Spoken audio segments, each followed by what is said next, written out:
আসসালামু আলাইকুম। আজকে টিউটোরিয়ালে সবাইকে জানাচ্ছি আন্তরিক শুভেচ্ছা অভিনন্দন। গত পর্বের টিউটোরিয়ালের মতো আজকে আবার নতুন একটা টিউটোরিয়াল নিয়ে আপনাদের মাঝে হাজির হয়েছে। তো গাইস, আজকে টিউটোরিয়ালটা খুবই ইম্পর্টেন্ট একটা টিউটোরিয়াল। পেওনারের নতুন একটা রুলস এসেছে। আগে আমরা যখন পেওনার ট্রানজ্যাকশন আমরা করেছি তখন কিন্তু কোনো ধরনের ফি আমরা এক্সট্রা কোনো চার্জ পেওনারকে দিতে হয়নি, ঠিক আছে। তো এখন পেওনার নতুন একটা রুলস তারা করেছেন, যেটার যেটার ফলে আমাদেরকে আমরা যখন কোনো একটা ক্যাশ উইথড্র আমরা দিই কোনো একটা মার্কেট প্লেস থেকে অথবা যেখান থেকে হোক না কেন, যখন আমরা পেওনারে ব্যালেন্সে ট্রান্সফার করব তো প্রতি ট্রান্সফারে তারা 3 ইউএসডি করে কেটে নিচ্ছে। এটা পেওনারে একটা বড় একটা আপডেট, যেটা অবশ্যই আমাদেরকে জানতে হবে। তো যাই হোক, সেটা জানার জন্য আমি এখানে যাচ্ছি। আমার এটা দেখতে পাচ্ছেন হলো আমার অ্যাকাউন্ট। তো অ্যাকাউন্টে আসার পরে আমি যদি একটু নিচে আসি, ট্রানজ্যাকশন এখানে দেখতে পাচ্ছেন ফাইবার, আর এখানে দেখতে পাচ্ছেন ও আর একটু যদি ইয়েতে যাই, ওকে, ফাইবারে গেলাম। ওকে, আচ্ছা, তাহলে এখানে দেখতে পাচ্ছেন ট্রানজ্যাকশন ডিটেলস, এখানে ফাইবার 5ই জানুয়ারি 2022 আমি যেটা করেছিলাম, উইথড্র দিয়েছিলাম। উইথড্র আমি দিয়েছি। এখানে পেমেন্ট অ্যামাউন্ট এখানে আছে $60, কিন্তু এখানে ফি কিন্তু কেটেছে। এখানে দেখতে পাচ্ছেন 3 ইউএসডি, যেটা তারা ফি কেটে নিয়েছে। ফি কাটার পরে টোটাল তারা অ্যামাউন্টটা দিয়েছে $57। তাহলে এখানে বুঝতে পারছেন তারা প্রতি ট্রানজ্যাকশনে তারা কিন্তু $3 করে কেটে নিয়েছে। আমি এটা নিয়ে লাইভ চ্যাট করি, তখন তারা যেটা বলেছিল যে, তো আরেকটা বিষয় এখানে দেখে, এখানে শর্ট ইয়াটা আছে। তো এখানে দেখতে পাচ্ছেন payment amount 28 USD, total amount 28। তো 28 কিন্তু আরও তারা একটু বেশি দিয়েছে মনে হচ্ছে।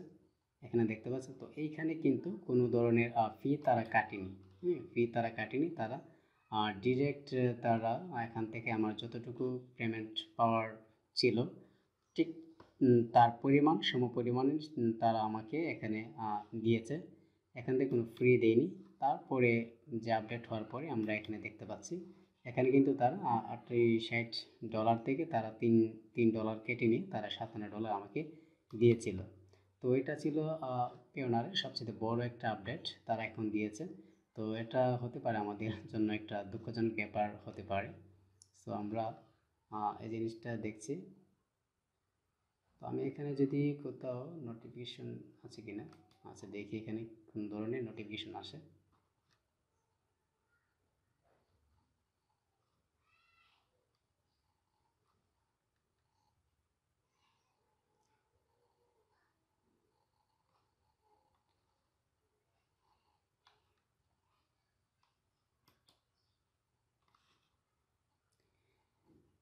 সেখানে দেখতে পাচ্ছেন update regarding my remote team পেওয়ার্ড loading fee. Hi Jamirul, we noticed that you add my remote team as a founding source and wanted to bring to your attention some fee coming into effect soon in their disbursement. On November 14, 2021, we will be collecting our standard loading fee of 3 USD. When যখন you receive a payout from my remote team, we greatly appreciate your understanding and cooperation. আচ্ছা যাই হোক, আমি যদি এটা পুরোটা copy করে যদি আমরা একটু ট্রান্সলেট করে দেখাই,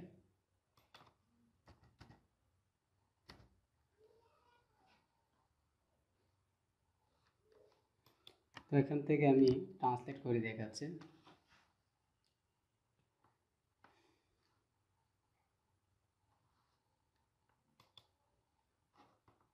তো যাই হোক, এটা ট্রান্সলেটিং হচ্ছে। দেখতে পাচ্ছি, হাই জামিরুল, আমরা লক্ষ্য করেছি যে আপনি মাই রিমোট টিমকে একটি তহবিল উৎস হিসাবে যোগ করেছেন এবং তাদের বিতরণের উপর শীঘ্রই কার্যকর কিছু ফি আপনার নজরে আনতে চান। 14 নভেম্বর 2021 আপনি যখন মাই রিমোট টিম থেকে পে আউট পাবেন তখন আমরা আমাদের 3 USD এর স্ট্যান্ডার্ড লোডিং ফি সংগ্রহ করা শুরু করব। আমরা আপনার বোঝার এবং সহযোগিতার ব্যাপক প্রশংসা করি। ধন্যবাদ পেওনার টিম। তো গাইস, বুঝতে পারছেন এটা আমাদের ফ্রিল্যান্সারের জন্য খুবই একটা মারাত্মক ব্যাপার, যার আমরা ফাইবার প্লাস মার্কেট প্লেস, যে কোনো মার্কেট প্লেস আমরা কাজ করছি, আমরা যখন পেমেন্টটা করব ওই পেমেন্টটা আসার সাথে সাথে আমাদের এখানে 3 USD কেটে নিবে, ঠিক আছে। তো আমি কিন্তু এর আগে অনেকগুলা যখন ট্রানজ্যাকশন করি, তো সেখান থেকে কিন্তু আমি যতটুকু ট্রানজ্যাকশন করেছি ঠিক ততটুকু আমি পেয়েছি। তো হঠাৎ যখন আমি $60 ট্রানজ্যাকশন করি, তারপর আমি দেখি $57। ব্যাপারটা কি, সমস্যা কি হয়েছে? তারপর আমি লাইভ চ্যাটে যাই, লাইভ চ্যাটে যাওয়ার পরে তারা আমাকে এরকম ব্যাখ্যাটা এবং তারা বলে, আমি বললাম তো মানে আপনারা তো আগেই এই ব্যাপারটা নিচ্ছেন না। তারা বলছে এটা আমাদের রুলস ছিল, বাট এটা টেকনিক্যাল ইস্যুজনিত কোনো কারণে এটা হয়নি, এখন থেকে এটা কার্যকর হবে। তো যাই হোক, এই হচ্ছে বিষয়। তো আশা করছি আপনারা বুঝতে পেরেছেন। তো এটা আমাদের জন্য খুব বড় একটা আপডেট এসেছে পেওনার থেকে। আহ, তো আজকের টিউটোরিয়ালটা মূলত এই পর্যন্তই ছিল, যে কীভাবে আমরা ট্রানজেকশন করলে এবং আমাদের ট্রানজেকশন থেকে তারা ফিটা কেটে নেবে। তো আজকের টিউটোরিয়াল মূলত এই পর্যন্তই শেষ। নেক্সট টিউটোরিয়াল পেতে অবশ্যই চ্যানেলটিকে সাবস্ক্রাইব করে পাশে থাকবেন, সহযোগিতা করবেন, সাপোর্ট করবেন, এবং কোনো ধরনের কোশ্চেন থাকলে অবশ্যই কমেন্টে জানাতে পারেন। আমি তার দেওয়ার জন্য, রিপ্লাই দেওয়ার জন্য চেষ্টা করব। ধন্যবাদ।